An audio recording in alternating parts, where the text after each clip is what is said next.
I had the most success with tap and I was the most competitive. I definitely felt just as loved.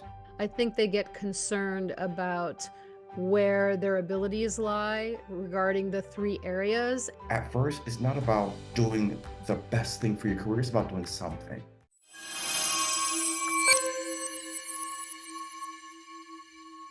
Welcome to Making It Happen, a career in the performing arts, where we discuss how to break into the performing arts industry for yourself or your child, teen, or young adult.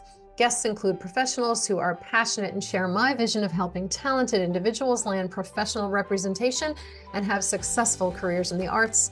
My name is Leesa Csolak, and I am the CEO and founder of Making It Happen, a career in the performing arts, having helped hundreds of clients break into the performing arts business on stage, including Broadway, in films, television, commercial work, and more.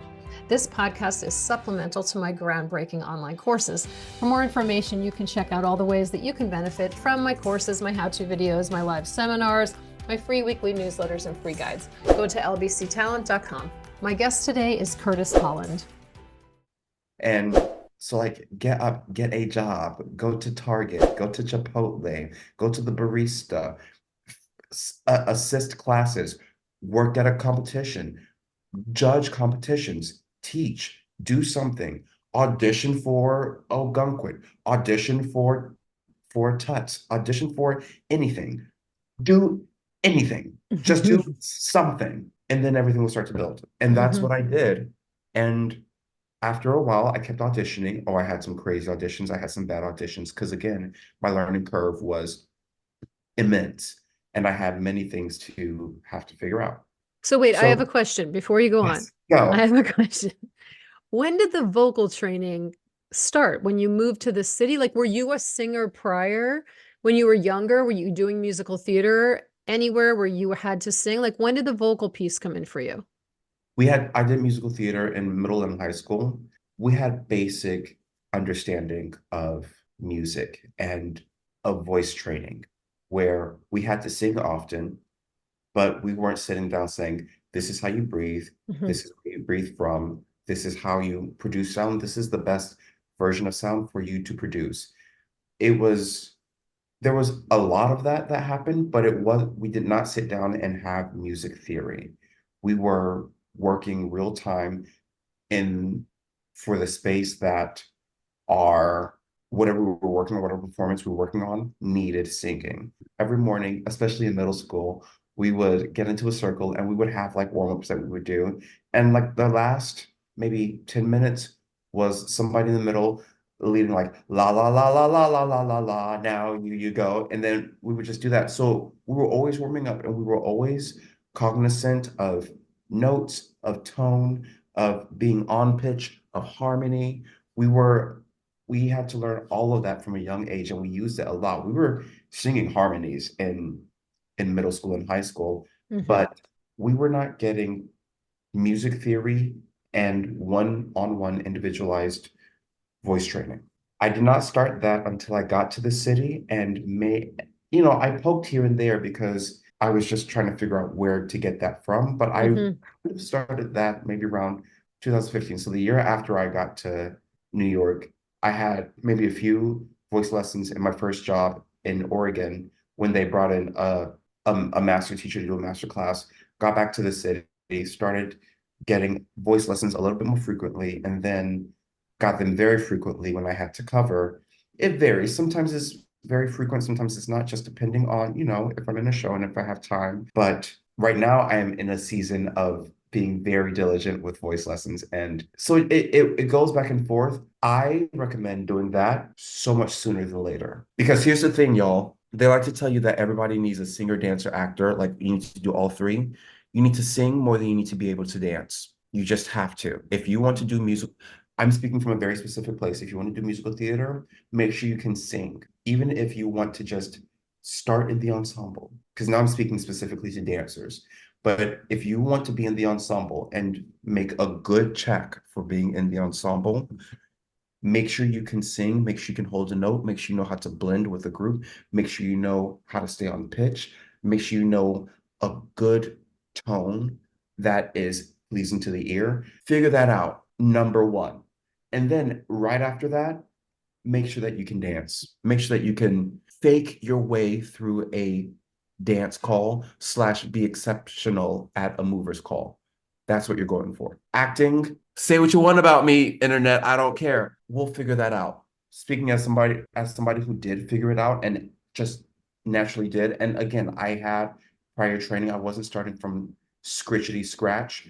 I had training in middle school and high school that made me a little bit more prepared. But in regards to that, know what beats are, know what pauses are, know what your blocking is, know upstage, know downstage, know how to use a prop, know how to act authentically, know how to breathe through the moment, know how to plant your feet. So there are just kind of pillars in each thing that are necessary. And then everything out of that should come out of your love for doing it. Hear, hear. Cheers to that. Yes. Huzzah! Yes. It's true though, but I think for you, as your first genre was dance, you're Yes, still having to be an actor. You're in the performance. Do you know, like it's in there. 1000%. And if you're a singer first, and that's where you fall, whether that's in your school choir and or in the school musical theater, which your description of what went on in your junior high is very similar to, I think, what happens across this country in junior high programs, because that's what they can do. That's all they can do. They're dealing with lots of children and trying to expose them to the art, right? But if they're a singer first, they're having to, in performance, tell the story within the song. So you're an actor.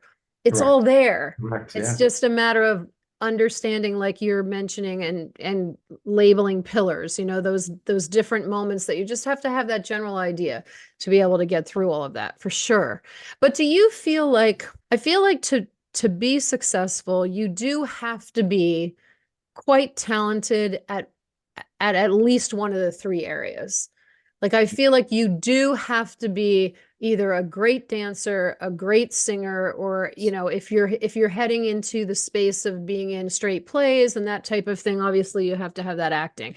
So I think there has to be this innate kind of talent that you were born with, or the attributes to be able to be good at that. Like the football player who is, 6'5" and weighs whatever, and he's gonna be good at because of just what God gave him, whatever you want to call it.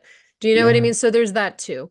But it's interesting that you started the vocal training later. You had the basic concepts. You obviously had an ear for it. You already understood music. Being such an advanced dancer, you have to understand, where to fit everything into the music. So when you go to sing, you're going to know where to fit everything into that accompaniment. Like there's those pieces that you already kind of had pretty solid once you started those. And my outside life, I grew up Episcopalian, so we were listening to like Catholic music in church. Like we had to sing the hymns all the time. So like even just and the cadence of Catholic music and the chord progressions feel so rudimentary that, and not in a dissing way, but they're just so like beep ba boo ba Mhm. beep ba ba boo ba, you know what I'm saying? Yes, So yes. from a very early age, I just always heard the difference The in notes. progressions. I Yeah. just heard progressions growing Yeah. up. And Hmm. like for everyone out there, like don't discredit your outside sources. If you listen to music all the time, like you're already getting this sense of musicality depending on what you're listening to. Like I'm sure that even Cardi B sometimes will give you a lesson in chord progressions. Like you'll be able to Yes. find what I'm trying to say, because I think, because now I'm standing on my soapbox for a second. We get so tunnel vision on musical theater that we forget that outside sources are the only reason why we are able to exist inside of this space. Hmm. And they are actively helping if you open yourself up to them and hear the things around you, see the things around you, like see your grandma and take on her physicality, you're already acting. Dance with your parents, like even at, or with your friends at a club, you're already dancing. Listening to music, singing in the car, you're already singing. Like Hmm. this type of real life thing is storytelling, and we can't forget that that's what we're here to do. Absolutely. Yeah. So I have to ask you, you have been in many Broadway shows. Most people who know you or have heard of you, or once they see this, they're going to Google you. They're going to know what shows you've been in.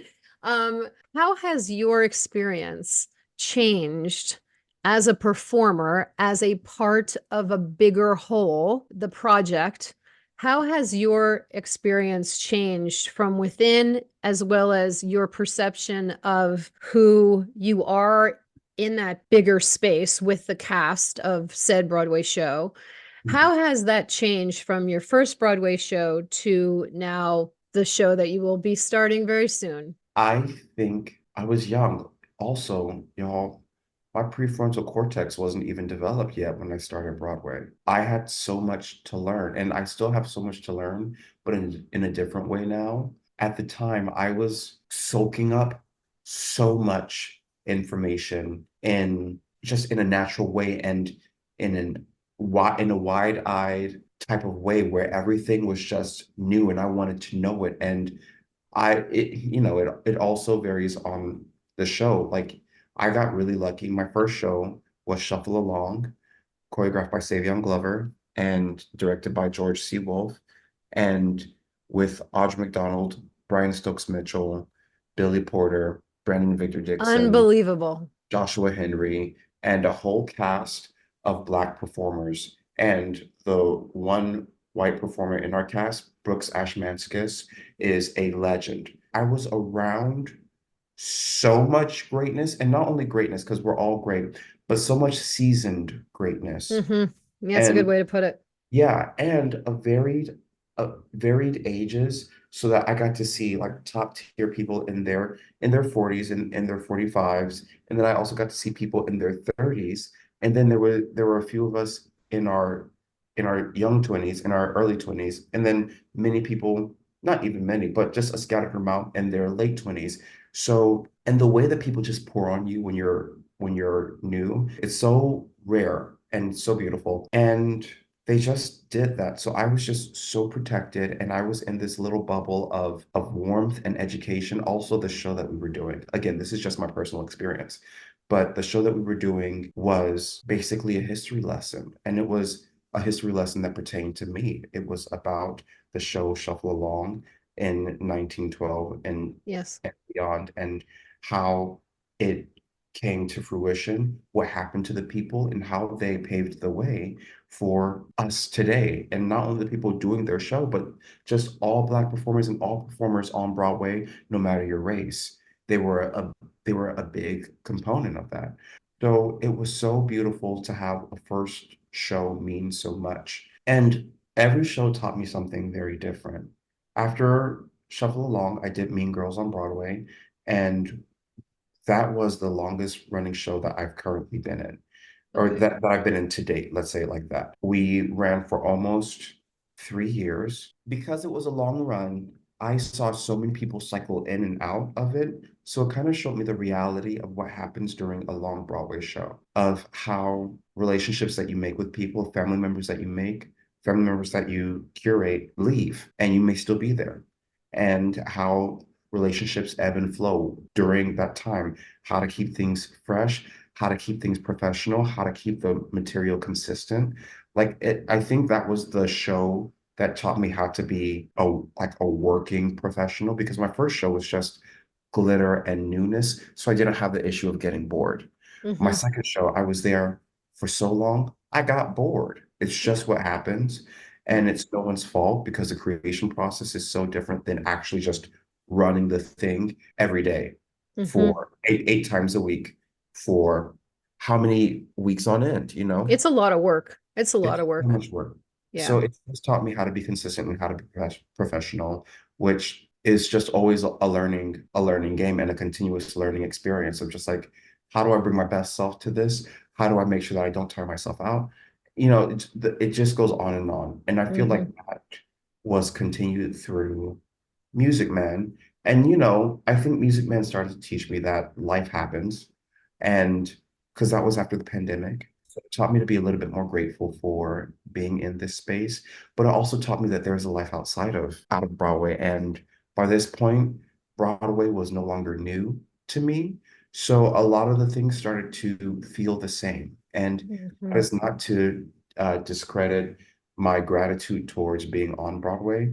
It is to say that after a while, things start to feel similar. It's like, oh, the newness of what this is no longer here. The newness of this. And then there are other things that will always feel new. Like getting into that specific theater is always going to be new. And Yeah. like going, if you get the opportunity to go on the Tonys, that's always a new Yeah. experience. But there are Yeah. other things like the way that you interact with people just becomes the same because this is a cycle, this is a business, and what is asked of you becomes very similar, just with a different name or a different dance step or note attached to it. I had to continue to learn how to work in the space of giving enough of myself to the project, but also remembering that I am a person outside of this, and what does a life actually look like when it's not surrounded by musical theater, when I'm Hmm. not inundated with trying to be the the best. Then I did Funny Girl on Broadway, and I was a replacement. And this is one of those shows where timing plus your talent and hard work plus being able to easily fit into costumes of the person who was there before you just kind of all come together. And that's when it comes back to things like sometimes you just can't control these things. Like I just happen to be maybe an inch taller than the person, one of my friends who I replaced. And we just have the same track. We have the same dance ability. We have the same vocal part. And I was available to step in for him when he had Hmm. to go off, I believe. That's just how Hmm. it happened. That show started to become a lot more just about camaraderie and friendship and fun because at that point, like, I know what I'm doing. I know that I belong here. And the space that I went into at Funny Girl was just such a fun space. The cast was amazing. Like the leads were amazing and nice. Everyone was great. So I just got to come in and I was starting to get a grasp on who I was as a person because by this point I'm 27, 28. So I'm just starting to get a grasp on, granted, I did shuffle along when I was 20 years old or 21 years old, let's say. Um, so I've had 6 years to grow up. I'm just able to bring a more exhaled version of myself, Yes. who, More grounded. yeah, and it's just what time provides, you know. Yes. And Yes. so now I am about to begin rehearsals, actually tomorrow, for The Great Gatsby on Broadway. Which is very exciting. It's And so exciting. I'm so excited. We did it out in Paper Mill, and we have the opportunity to, test it out. And I am excited to bring an even fuller version of myself where, like I have my own apartment, and I've had my own apartment before, but this is my first one bedroom, y'all. It's really nice. But my priorities are different. My family means more. My friends are starting to mean so much more. The way that I want to take care of myself, the financial goals that I have for myself, the way that I save my money is different. The way that I meditate, the regimen that I do in the morning, the activities that I want to have outside of here, the video games that I want to be able to play, the vacations that I want to be able to go on. Like things are yeah, just different. And yeah. so I'm able to do a lot of things. I'm able to hold this as a job and say, this is a job. Get your check from this job, do your job well, and get out of there and go enjoy your life. And then I also get to say, while I'm inside of this space, while I'm at Broadway practice, as one of my friends likes to call it, well, as I'm at Broadway practice, have the best time because Yes. times are fleeting and I am so lucky. I'm lucky plus hard work, but I am so grateful to have been on Broadway 5 times now. It does not happen like this for everyone. And when it doesn't, y'all, it's not the end of the world. It's just not. There's so much out there. There are so many more ways to make money, so many different ways to make money. Broadway, it stopped having control over my identity. Like me being in Broadway, in 5 Broadway shows, after a while, like the fact that you're racking up and tallying up, it's not as exciting. It's like, no, I just do this at this point.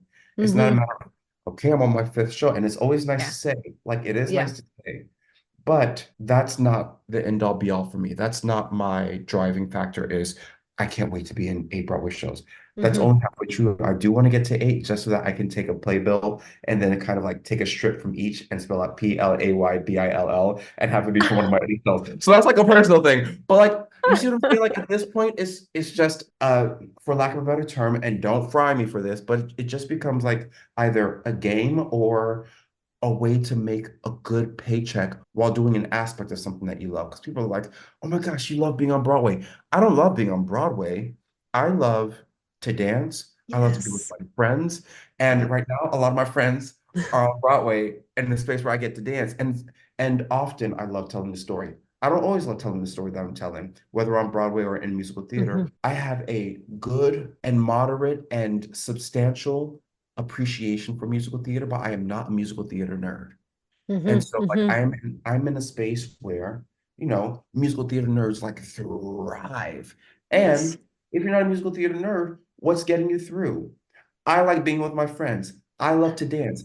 I love to sing. Sometimes I like to cover an understudy. Like there are just fun things to do inside of here while still making a check, and I think that's really wonderful. I have this kind of wider scope where everything gets to exist. You don't have to be a jaded see you next Tuesday in order to do this. You also don't have to be a like held in like, oh my gosh, like I can't do that. There are so many ways to get around, not even to get around, but to be inside of the space and just understand that there is so much life. There's so much life inside of this, there's so much life outside of this, and both can exist at the same time. You're adulting now. You Yeah, are I feel it. adulting. That's what it That's is. what's happening. Yeah. Yeah. Yeah. And I'm sure when you get into, every show has a different group of people. Every show has a different vibe inside every show, and you have to find your balance and you have to figure out what works for you. And it's important. And I think it's very important what you just shared. And thank you for that, for parents to see it, because I think the general public Kurt mentioned it to me when he booked Funny Girl. And he said, Broadway, he's been doing art for years. He's been performing for years in various, out of town things and very much in the tap space, as you know.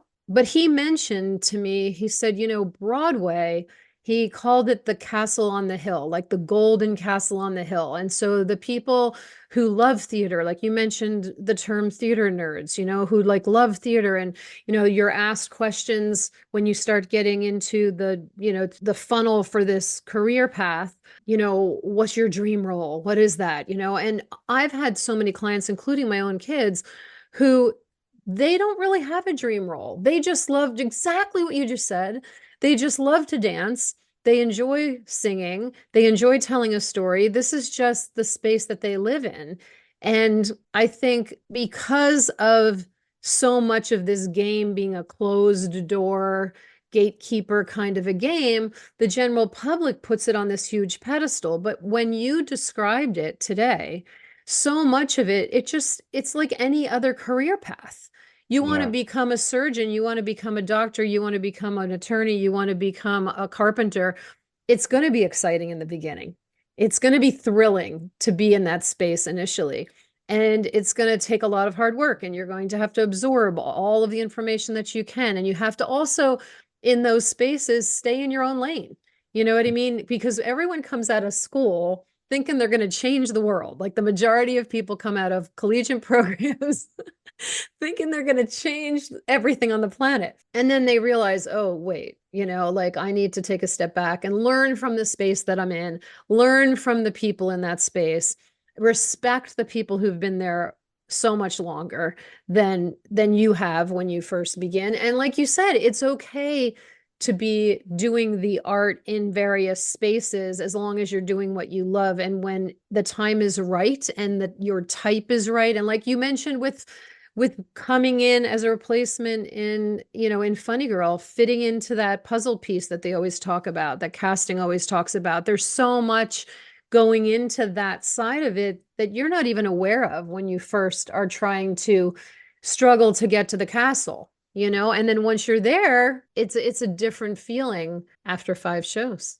And something else that was really helpful on this, especially when it comes to casting, I got the chance to help with auditions one day for Kimberly Akimbo. Yeah, it was awesome. They're all like everyone who came in an audition was a star in their own right. I was helping with the choreography, but obviously this was my first time being on the other side of the table where people were asking me like, what do you think of this person? And I was like, well, yeah, they're fine. And then, at first I'm like, yeah, no, they're great because when we go into these auditions as performers, we have like this, we take on so much of, oh my gosh, it's my fault. Like I didn't do my best.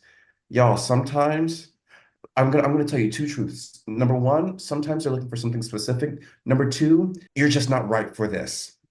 You're just not right for it. And that has nothing to do with you itself. You're just not what the person's looking for. You're not what the person envisioned in their head, or they don't think that you have the spark that they need for this character or for this Mm-hmm. something.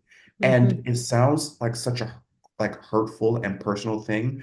But y'all, when they talk about it so pragmatically, like and so practically, like, what color is this? Blue. Is this red? No, it's not red. Is that person right for this? No, they're not right. They don't have that thing. They don't look young enough. And it happens in an instant and they have forgotten about you. They're not sitting here talking about you after like, ha ha, Johnny was terrible. Like they're just not No. out here coming for you like that. It Mm-hmm. is practical. They are trying to plan a show the same way that you are trying to clean your house. You are not sitting there like, I'm gonna miss this toilet paper. Goodbye, toilet paper. You did your job. No, I finished with it. I'm done. You know what I'm saying? Yeah. They are Yeah. done with it, and it has Yeah. nothing to do with you.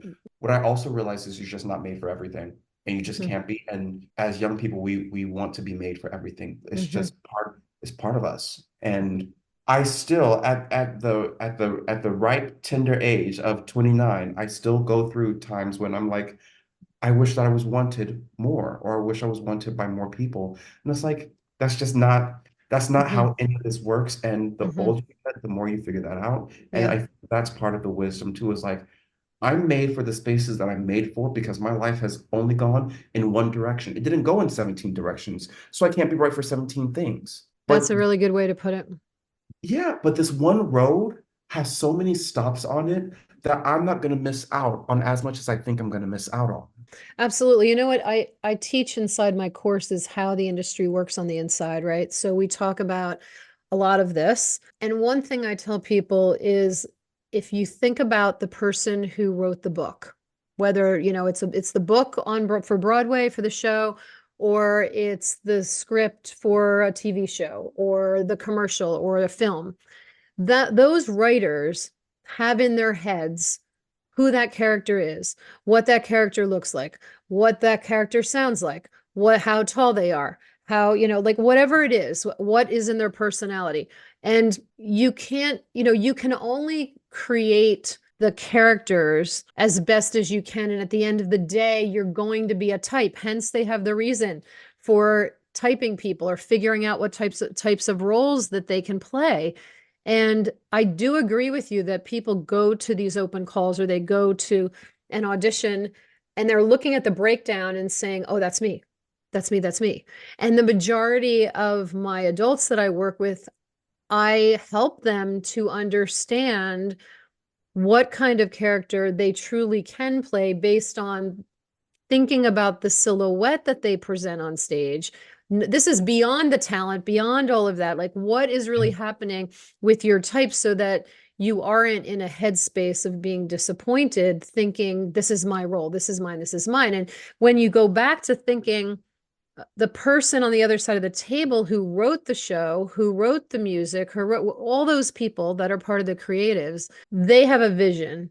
And if you're going to fit into that vision of each one, of one of those characters or whatever, it is something that you can't control. Hence the reason casting says the puzzle pieces are the puzzle pieces. We can wiggle them a little bit. For the most part, those are the puzzle pieces. So what can we say? You could be a fabulous dancer and a great singer, but the top note for that role is two notes higher than what you can actually sing. That's just the way it goes. On to the Yeah, next one. On to the yeah. next one. And For sure. sometimes people are willing to make concessions and other times they're not. And you can't blame either party. Again, Yeah. you said it very well. The puzzle pieces are just the puzzle pieces, or casting said it very well. The puzzle pieces are the puzzle pieces. Give us your last thoughts on whether it's your experience as a whole or maybe advice in general for folks, for whether it's parents of talented young people or the older talent struggling to get to the castle. Like, just give us an Can I ending thought. Yeah, take a minute. I'm gonna do a few. So we'll probably be here for 5 minutes. That's But fine. That's fine. Go for it. Number one, somebody asked me, somebody, and I scoff at him because he's already done 3 Broadway shows. And he was like, do you have any advice for somebody who's coming in on his third Broadway show? And I'm like, shut up, you're crushing it. Right? But my advice was, after I rambled to find it, was save your money, have a blast while you're doing it, and know that it's going to end. Save your money, obviously, live your life, get your check. You have a cute check. Do what you want. Get the sneakers. You'll be happy about it. But also save your money because you're making a lot of money. Like I feel like just relatively, and as we know the business, you're making a good chunk of money. Save some of it. A lot of financial gurus say save 10% of everything that you make. Mhm. And if you do that for 10 years of your life, I'm letting you know it really makes a difference. And it is an awesome feeling. Enjoy it while you're in it. Oh my God. Please just have the best time. Like, just take this time, do your work, be serious about the work. When 5, 6, 7, 8 happens, make sure you know your step. I tell my kids that, like when I teach now, like just when it's time to hit the one, be where you're supposed to be. But like have a blast, goof off, like do the things, like enjoy this time because this is your life now. Like my rehearsal schedule is 10 to 6, Monday through Saturday. I'm going to live at my rehearsal space. I have to have fun. I'm going to live at my theater. I'm going to be there 8 times a week. I need to be able to just have a good time and feel good. Like have a blast. Number three, it's gonna close. Yeah. Something's gonna happen. Either you're going to leave the show or the show is going to leave you. So that kind of emboldens the first 2 points even more. Love it while you have it because you're not gonna have it forever. Your body may give out at some point. We hope it doesn't, knock on wood, but it might slash you're gonna get tired in some way. And I used to think, no, I want to do this forever. Y'all, you're gonna get tired of doing this. It's just gonna hurt in a different way. In one of the many ways. You might just want a different lifestyle. You might not want to do 8 shows a week.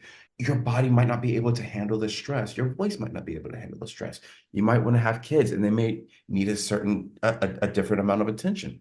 And you're also going to want to save your money because you don't know the next time that you're going to have this opportunity.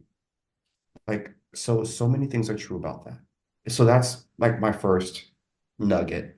My second nugget is that I think that representation is so important and seeing yourself in high spaces is so important. And as a Black gay man, I am currently seeing, and not only a Black gay man, a Black gay tall man who does a lot of different disciplines in dance and can fake his way through a lot of different disciplines in dance. I'm currently in a space where our choreographer for Great Gatsby, Dominique Kelly, is also an openly gay, Black, tall man who does so many different styles of dance. And the way that it has reinvigorated me of what I think is possible in the space of not only musical theater, but just in life is so real. And we wish that we could like do this on our own. Like, oh, I just think that I'm the best. There's no ceiling, like nothing can stop me. Yeah. But it always helps to see somebody doing it, somebody that looks like you, somebody that thinks like you, somebody, and representation comes in all different shapes and sizes and colors. Like Mhm. I felt represented by white men before, by white women, by Latinx people, by the AAPI community. I felt represented by so many different types of people, but there's nothing like seeing yourself as closely as you can in a space where you think you want to be. And everywhere that I go right now, I speak about it because of how important it is and how much it has reinvigorated me. Like it's meant the world and that cannot be diminished or underwhelmed. My last piece of advice is that there are so many ways to be able to call yourself a performer without you having to be on Broadway. Please don't let Broadway be your end all be all. Get there if you get there. If you don't, you are still an amazing person. Your child is still an amazing person. And you end up where you are because of who you are. And so just be that thing first. Like just live the lifestyle and let the rewards come out of living your lifestyle. And because that's kind of what's been happening for me and for a lot of people who I know, including Dominique Kelly, and like so many amazing people that I know are just out here living. They're like, I just do this. I simply just wake up in the morning. This is what I choose to do. And because of that, I've been awarded these opportunities. It's a much better perspective to have. Yeah. Much better perspective to have, because then in any moment, you're more relaxed. I even as I said it, I started to calm down because it just does it to you. Mm-hmm. Yeah. Yeah. It takes responsibility off having to be some one thing and knowing that whatever you are will grant you gifts. Because we compare and we're like, oh, I don't know. You already are going to get gifts. It doesn't matter like who you are right now. It doesn't matter what you choose to do today. You are going to get gifts. And there needs to be some reassurance inside of that before we try to add on the extra things to get a specific gift. Mm-hmm. You're going to get gifts regardless. Amazing. Let's end on that note. Oh my goodness. I feel that. Ah, now this, it's so great too, Curtis, honestly. Thank you so much for this time, because there are so many people that need to hear it from you. Just like you were just saying, you're seeing yourself in working with the choreographer for Gatsby, and people are going to watch this and see you and see themselves and be inspired by everything that you're saying. So thank you for taking the time, because it's really, I know for a fact that the stories that people are sharing are helping. They're Yeah. helping parents, they're helping Good. children, teens, they're helping new talents. So you were remarkable. Just Yes. so, yeah. And you know what, too? Like very loving in your way. Like it's like you really want to help people. So maybe that's another calling down the road for you. Thank you for doing this, because I know you took time out of your last day off before the big job starts. But I Well, can't good. wait to see you up on stage. Have a good rest of your Sunday before the crazy Thank starts tomorrow. you very much. You too. All right, bye. See you, Bye. Chris. See you Bye. later. Join me on Sundays at 8 p.m. Eastern. Need more information? Visit lbctalent.com and follow me on socials at Leesa Csolak _LBC Talent. By sharing our stories, we can help other talented individuals land the career of their dreams. If you're enjoying this podcast, please like and subscribe and hit the bell for notifications.